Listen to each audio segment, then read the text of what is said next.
Tunataka kusema ya kwamba sisi kama watumishi wa Mungu leo hii tumepata nafasi ya kuchangamana na kituo hiki cha marekebisho. Inaitwaje mwalimu? Havilah Restoration Center. Havilah Restoration Center inapatikana wapi? Karibu na Acacia School, Acacia Drive. Kwa hivyo tumechangamana na wao, wametupatia nafasi leo hii tukitembea na ndugu yetu ambaye alikuwa mraibu wa pombe. Ndugu naitwaje? Kutoka sehemu za Eldoret.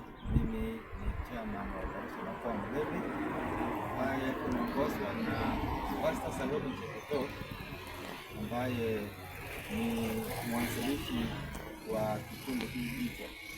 Asante sana. Na mimi ni mmoja wa kikundi hicho. Tunahimiza wale ambao wameondoka katika mihadarati na kukunywa pombe, kama ndugu yetu sasa amehitimu kwa miaka mitatu tangu aache kukunywa na ilimletea madhara mengi. Sasa mimi na Pastor Salome Cheptok na mtumishi wa Mungu In.0724667592 ni wale ambao na wengine tunawahimiza katika neno la Bwana na kuambia ya kwamba wakiondoka katika ulevi ni jinsi gani watasaidika.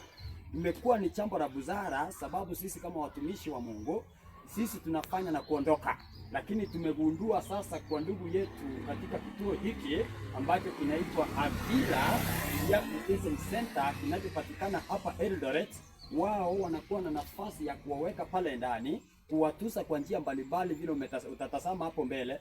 Na hakika sasa tunasema ya kwamba ukipata yule mwenye ameenda sana, unaweza ukamleta katika mahali hapa, anatunzwa na sisi tunampata, tunamnenea neno la Mungu, anakuwa delivered kama vile umeona mwenzetu hapo mwalimu mwenye tumetembelea, hakika amekuwa delivered na wengine. Kwa hivyo tunasema ya kwamba Mungu awabariki, tushirikiane katika safari hiyo tunapongojea marejeo ya Yesu atakaporudi mara ya pili. Mbarikiwe sana. Asante sana. Amen. Found our brother Mwalimu Kenneth Koech. We want to thank you first of all, your director, your facilitator, your counselor, who has counseled you for the span that you were supposed to be here and the time you were supposed to be here. And what I know, you must be brought here by someone. You never came here by yourself. So that's why I want to say that whoever brought you here loves you and they did a very good thing. That's why I want us to read from the book of John 15 verses 13. Can you read? This is verses 13. Can you read? Greater love hath to man than this, that a man lay down his life for his friends. So here we have realized that there is a man who laid his own life for the other people who were not related genetically, but he decided to die to just deliver them from the bondage of the enemy. And this man is Jesus Christ. So I want to say that if you say you are brought here by your wife, so your wife, she's taking the position of Jesus in this verse. Because your wife, if you just go and get a test of DNA, you cannot find your DNA in your wife. It will only be found in your children. So now she has taken that position of Jesus to have said, because I love my husband, I love my children, I love what we have, I don't want to lose my husband. Otherwise, she could have decided and get out of the marriage, and then she get married somewhere else, or she just continue with her life as a single wife, as a single woman. But now because of that supplement and the most good love she has upon you, now she decided to bring you here to this rehabilitation center so that you can be able to be redeemed back to your normal life, of which I see now you are back to your normal life. So what we can say, you need not to remember the mark that you have lost. Let me open you that fast. It's when I can put on this statement. And that's to read from the book of Philippians 3 verses 13 and 14. Can you read here? Brethren, I found not myself to have apprehended, but this one thing I do, forgetting those things which are behind, and reaching forth unto those things which are before. So we need not to remember about the past, because what we call past, it is pain. History is pain. If you remember as a teacher, how much money you have wasted, how much energy you have wasted, how much that you have lost, you will even commit suicide. So God is speaking to us. We should not remember. We forget all. Then we fix our eyes upon what is ahead of us. Why? Can you read verses 14? I press Towards towards the mark for the Christ. prize of the high calling of God in Christ Jesus. Yeah. So what we need to demonstrate in our life is just to fix our eyes upon Jesus, because it is not the money that has been spent here which has delivered. It's not the power of man, it is the power of Jesus. God is using us to talk to you. He's using the counselors to talk to you in a very sober manner, in a very good way, so that you can be remorseful and get back to your normal life. So it is because through this friend Jesus Christ, of which your wife, which is the name of your wife? Eunice, of which Eunice your wife has demonstrated practically, and it has happened, and it's going to pass. Now this is going to be a fantasy in your good life when you will be old. Now you will remember. Now when you lean on our shoulders and say, oh my dear wife, I remember one time I was so bad, but now we are enjoying life. And then all of you say amen. And then your children will be leaning upon your tithes and saying, oh my father, we had lost you in drunkenness, but now here you are. And then now you will enjoy the newest life in Jesus Christ. So we want to say, as you are going to exit from this place, our prayer and the prayer from your wife, it is that may God uphold you and engulf you at the center of his palms. So when he will engulf you there, now the enemy who wanted to destroy your life and your family and your everything, even your job, he will be defeated.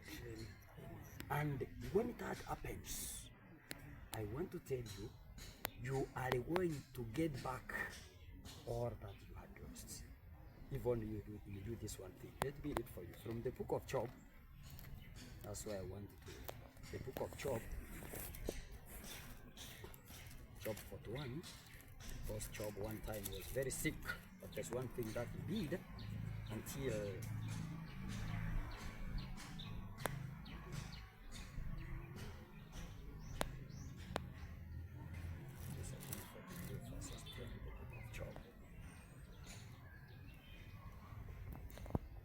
now can you read verses 10? That is Job 42 verses 10. And then we hear. And the Lord turned the captivity of Job when he prayed for his friends. Also the Lord gave Job twice as much as before. So that is to say, now when you have been delivered from the bondage of the enemy, as Job, he lost everything. The children, the animals, or the properties, even his health was destroyed by the enemy. But now when he prayed for his enemies, when he accepted God, when he remembered that my Redeemer liveth, now God gave him, he turned to him twice of what he lost. If you were just a mere teacher, now you are going to be a principal. Amen. That is the sense of God. Amen. If you had 1 acre of land, now you are going to have many acres of lands.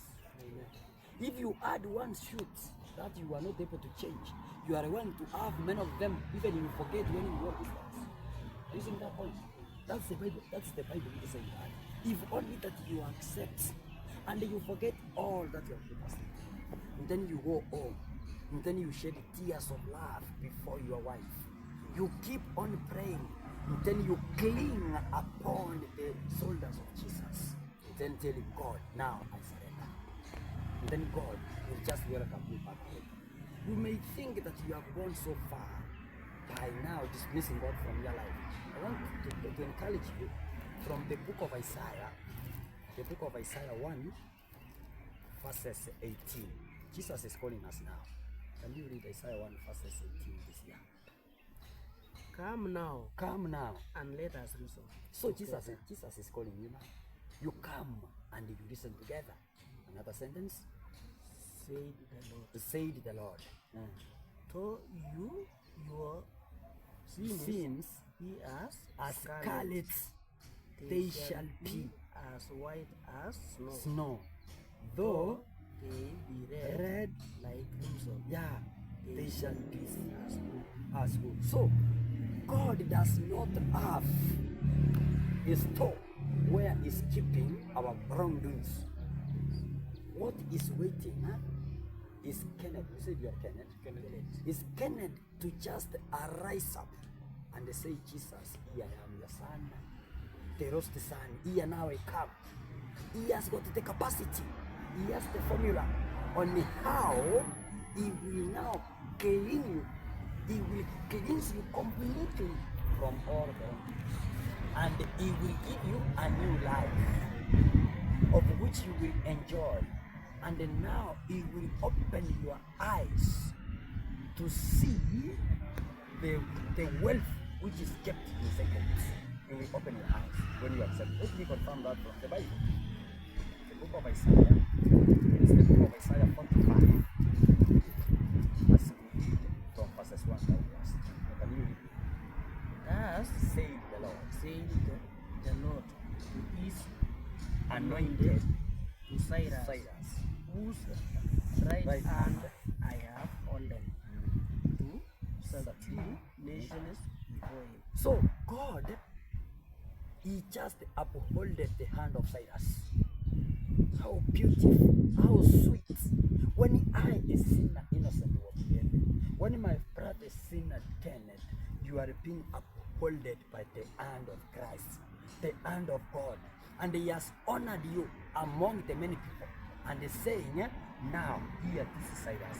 And He's saying, now, Kennedy is the only man I have found in this place who can bring my people into the deliverance. Continue reading.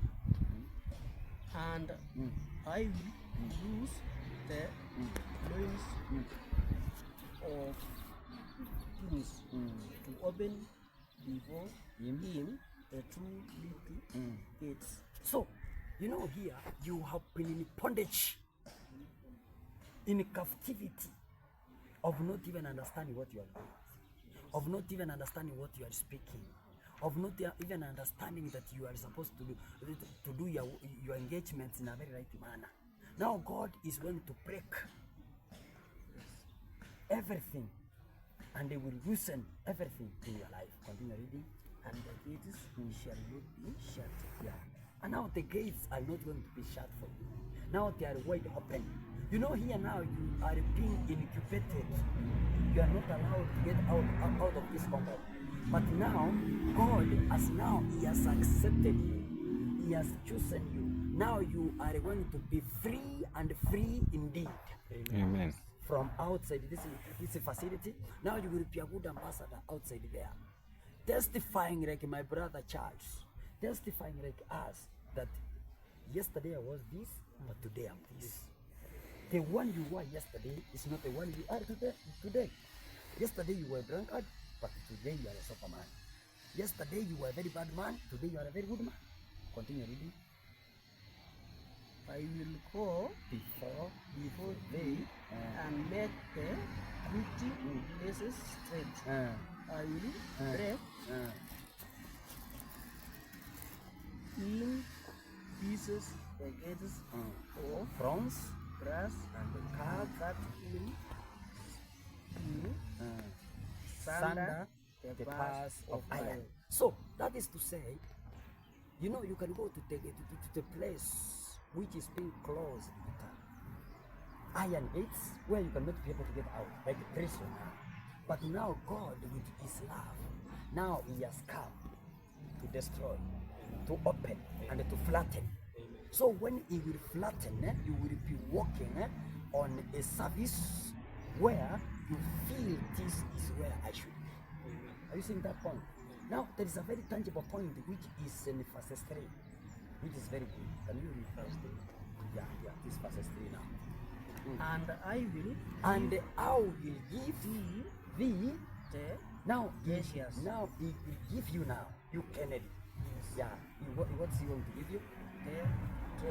The treasures of darkness. So there are treasures which are in darkness, which you cannot see with your naked eyes. But now when you have accepted Jesus, he is going to open your eyes. If you had not built a wood house, now you are going to build a golf house, a stall house in your place. And you are going to build lentils somewhere. You are going to be a very prosperous man, because now your eyes has been opened, and now you are able to see the treasures which are in darkness. That is the goodness of accepting Jesus. So I want to say, for you to have come here, God brought you here to prepare you for the great mission, to prepare you for the good things ahead. Don't just dismiss yourself and say, I have been despised, have been humiliated, to be incubated in a reputation center. No, this is a place you are supposed to be. Because now you are a completely changed man. When you will walk outside there, you will have a testimony to tell people. Amen. And you will, now when you will go back home, many people are going to be delivered out of these acts. Amen. Like my brother there, Charles. Yes. Many people has been delivered because of him. You see here, many people are crying to go in for theology. Each and every person I'm receiving calls here and there. And this has made me to have gone into the diverse world. 9 countries which are not Kenya. Presenting, a drunkard. I used to be so bad. I cry and say, what happened to my mom? If she could have been alive now, she could have enjoyed the life. Like I remember one time when I was in Nairobi with my sisters, they said today my mother could have ordered my car or my brother's car. But now we don't have that opportunity because he died. Maybe it is because I was so bad and I was the only son in the family. And then my mother died at the age of 48 years old. And here you are. Your wife has loved you to the point, the love that you not get even from your mother, even from your father, even from your brother, even not from a friend.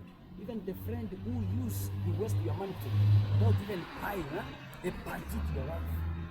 But now those people who are enjoying this money, you will never see them here. They are just now laughing outside there that the teacher is a very useless person. But now God is going to redeem everything that you lost, because he has opened your eyes to see the wealth which is kept in darkness. That is the God you are approaching. And it's the God who brought you here to get this deliverance. So first of all, you should be a good ambassador of this facility, because they have demonstrated and they have shaped your life, of which you are blessed forever. You see that point? Now, why are you alive today? Let me encourage you from the book of John, a very common verse. John 3, verses 16. John 3, verses 16. For God so loved the world, so God so loved the world that he gave his only begotten begotten Son, Son, that whoever believes I want you to underline that whoever believes in him should not perish, but have everlasting life. So whoever, be it a drunkard, be it a molester, be it of any person you will be, so long as you believe in him, you will be everlasting life. Have you seen that point? So now, since you have accepted him, when you will go back home, proceed into the church, because that's where life is being found. That's where you can be safe. Now you change from the norms of working with people with very bad characters, very bad behaviors, so that you make Jesus your friend.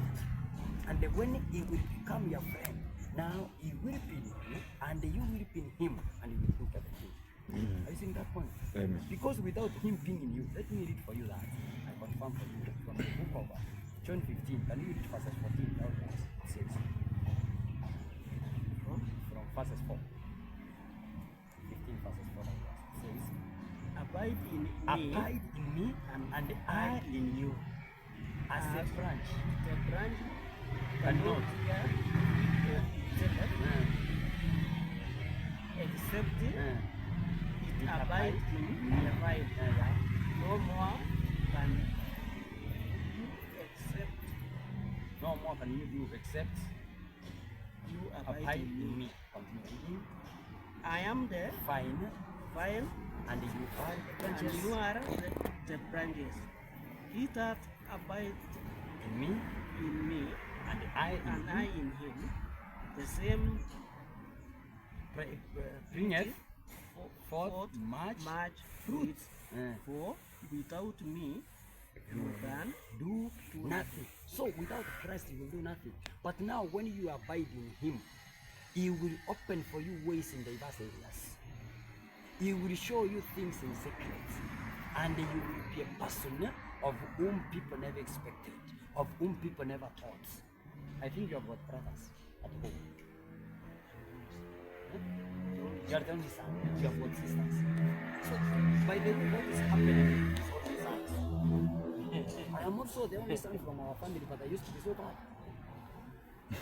It is because of the love that we get. The parental love. Yeah.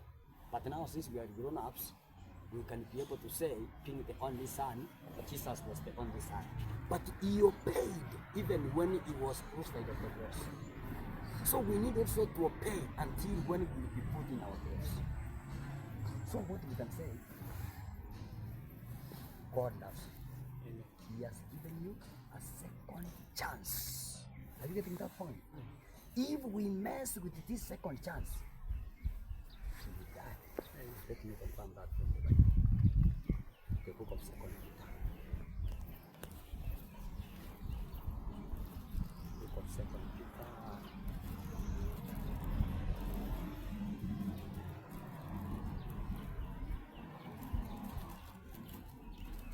Second Peter 2, can you read verses 20 to 22? It says, if after they have escaped the the pollutions of the world through the knowledge of the Lord and Savior Jesus Christ, they are again entangled therein and overcome the latter end is worse with them than the beginning. So, if we mess with this supreme and the only opportunity we have given us the second chance, our life will be worse more than before. You see that point? So, if we were drunkards before, now we will die. If we mess with this opportunity, continue reading verses 21. For it had been better for them not to have known the way of righteousness. Then after they have known it, to turn from the only commandment delivered unto them. So it is better, even you could have not known this, you could have not been brought here, so that we find you and utter this word. Continue reading here now. What will happen? But it is happened unto them according to the true proverb. The dog is turned to its own vomit again, and the soul that was washed to wallowing in the mire. Sasa ni kumaanisha ya kwamba ni kama nguruwe aliyeoshwa tena anajibugilia ndani ya nini? Ya matope. So all that we need to do, we need to welcome this second opportunity, because it is so fragile, so delicate. We only need it with care, because if we lose it, we will go to hell. If we lose it, we will just die. So we want to say, may God guide us. May God give us the peace of mind. May God kill all the appetites of alcoholism, of smoking from your life, as he did to me, innocent Mlevi, and to our brother chairman of the operation Okoa Mlevi, Brother Charles. Now he is 3 years old. Now he has graduated. There's no way now he can go back to alcoholism. Me, now, I am 24 years old. Since I stopped the drink and using all the drugs. Now you are 2 months and some weeks old. How do we pray that the God who delivered us from the same bondage to be our God? That it is Spirit which guided us to go and seek Him where He is found to be a Spirit. And the opportunity He has given us to go into the Europa world proclaiming His safety and His deliverance to be your Spirit. So that we walk as the ambassador of Christ. And then many people will be delivered and then you will enjoy your life. I want to end by saying that you said your wife is Eunice. Sister Eunice, may God bless you to have loved your husband to this level, to have loved your husband to this point. I know you have spent much, but God is going to return to you back because we have read the Bible. If it was in the West, you could have lost a husband, but here he is of very good health. He has not been, his life has not been contaminated with the diseases. He is very healthy. When he will come back home, you will enjoy life. Keep on praying for him and keep on taking care for him until he is delivered completely. Yeah, that's what we can say. We remain friends forever until Jesus comes. What can you say? Yeah. Yeah. Yeah. Yeah. I want you to come here, Chairman, and then you say something.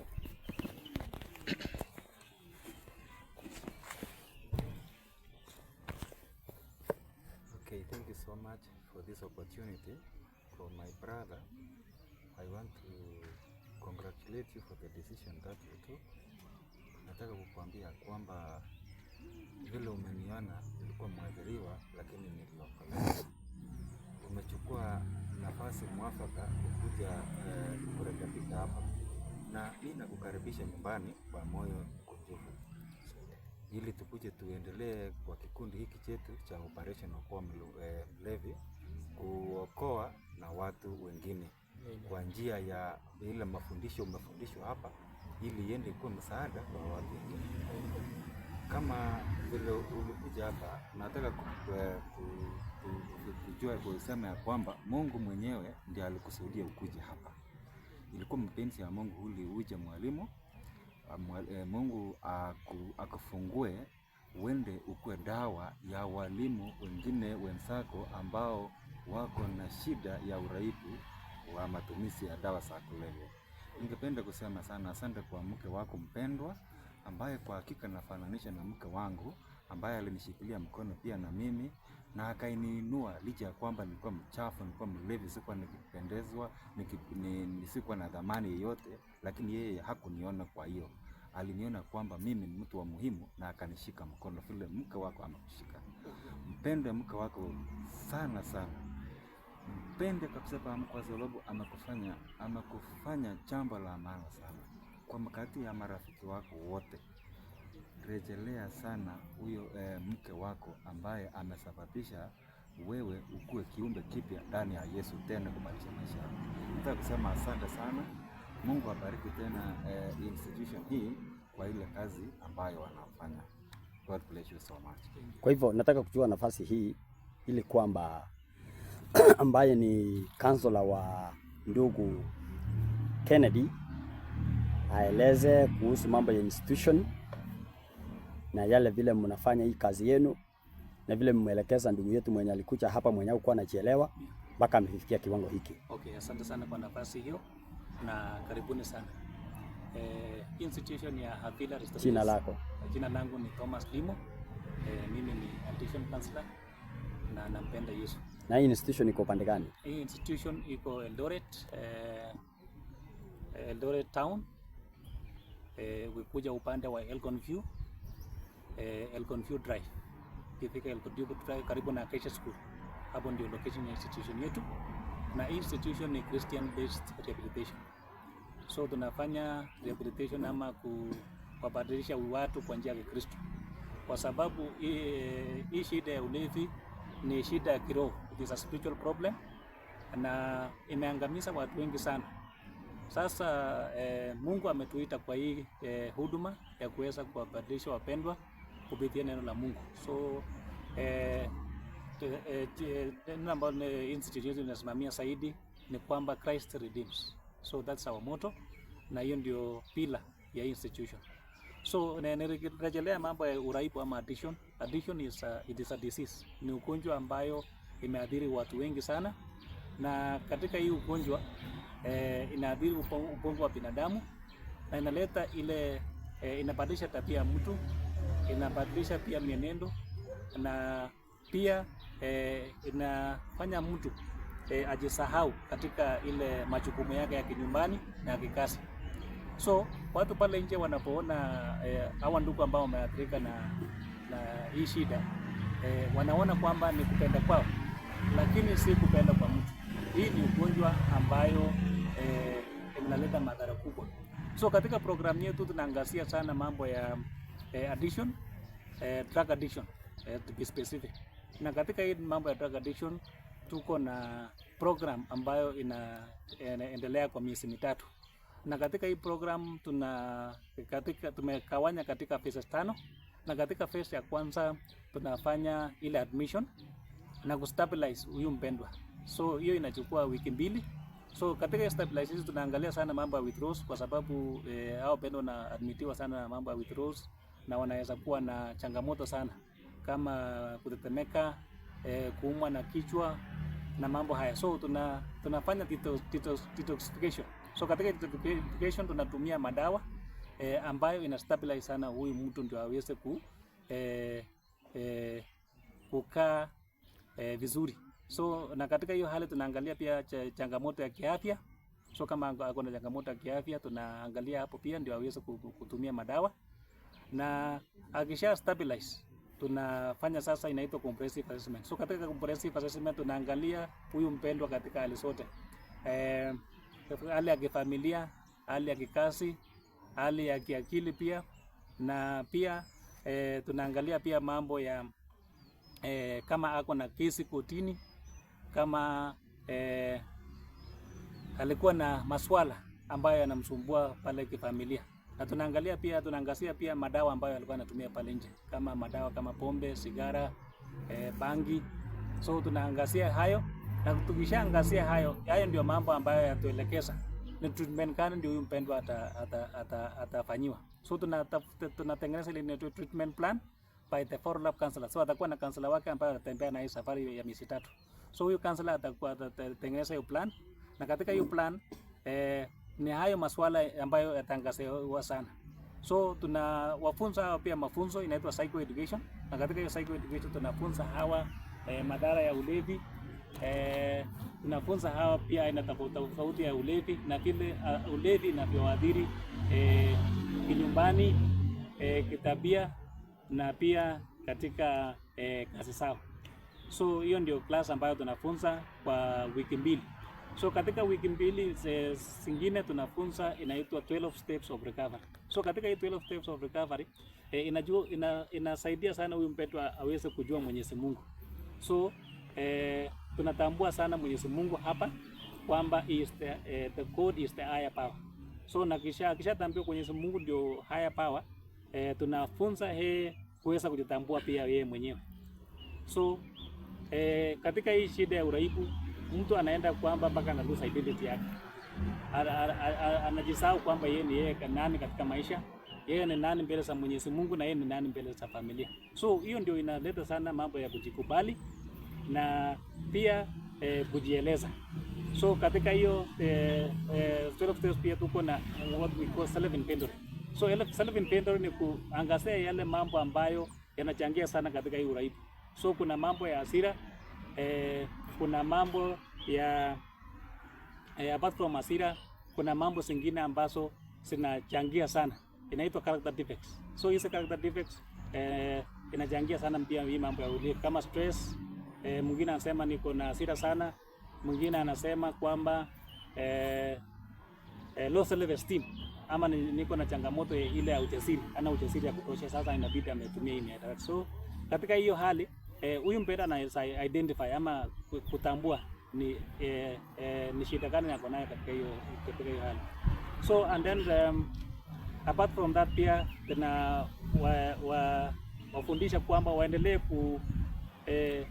kujielewa na uji zaidi na kujijua yeye ni nani mbele za Mwenyezi Mungu na kuchukua pia majukumu katika familia. Wengi wao wanakataa, wako na denial, wanakataa kwamba mimi sina shida, ni watu wengine ndio wako na shida. Mara shida ndio bibi yangu, shida ni mzazi, shida ni nani. So tunafunza hao wachukua majukumu wao wenyewe kwamba yale mambo ambayo yamefanyika ni yeye mwenyewe ndiye alichangia.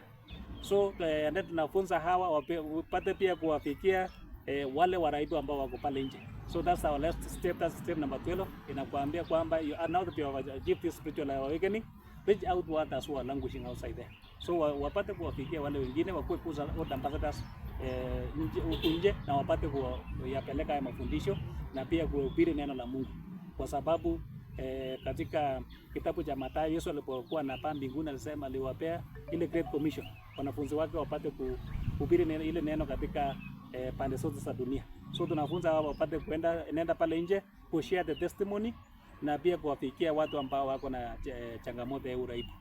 So tukishamaliza hiyo phase tuna introduce another phase ya 4 inaitwa relapse prevention. So this relapse prevention inasaidia sana ndio wasirudie tena ile mihadarati. So tunawafunza hawa jinsi ya kumanage stress management, jinsi ya kufanya manage hunger, jinsi ya kumanage your self esteem na hizo character defects zote ambazo zinachangia katika hii shida. So tunawafunza hawa haya mafundisho na tunawafunza hawa pia mambo ya marafiki. Kuna watu wengi sana wanalaumu marafiki, wanasema kwamba pale nje kuna marafiki ambao wananingojea. So sasa nitahandle hawa namna gani? So tunawafunza hawa jinsi ya kuhandle marafiki, jinsi ya kusema ukweli. Kwa sababu Biblia inasema kwamba utajua ukweli na hiyo ukweli ndio itakuweka huru. So tunawaambia hao wakuwe watu ambao wanakuwa na ukweli, watu ambao wako na integrity, watu ambao ni wacha Mungu. Hiyo ndio itawasaidia sana katika hii safari. So katika phase ya mwisho tunaangalia sana mambo ya assessment. Tunaangalia mambo ya spiritual assessment. Je, huyu mpendwa ameweza kupeana maisha yake kwa Kristo? Je, huyu mpendwa amepata kumjua Mungu? Je, huyu mpendwa amepata kujijua?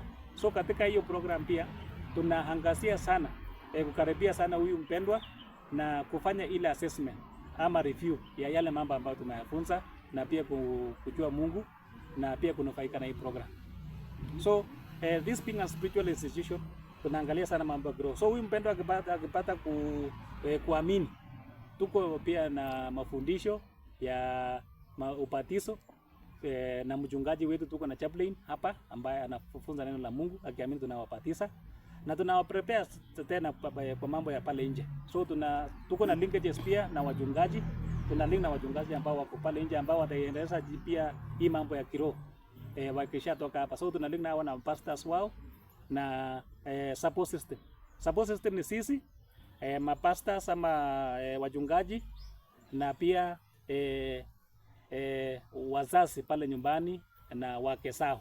So tunawaleta hapa through what we call family therapy. So tunakuwa kwa pamoja, tunaangazia yale mambo ambayo yanaweza kuleta changamoto pale nje na tunaleta fanya ile inaitwa social integration.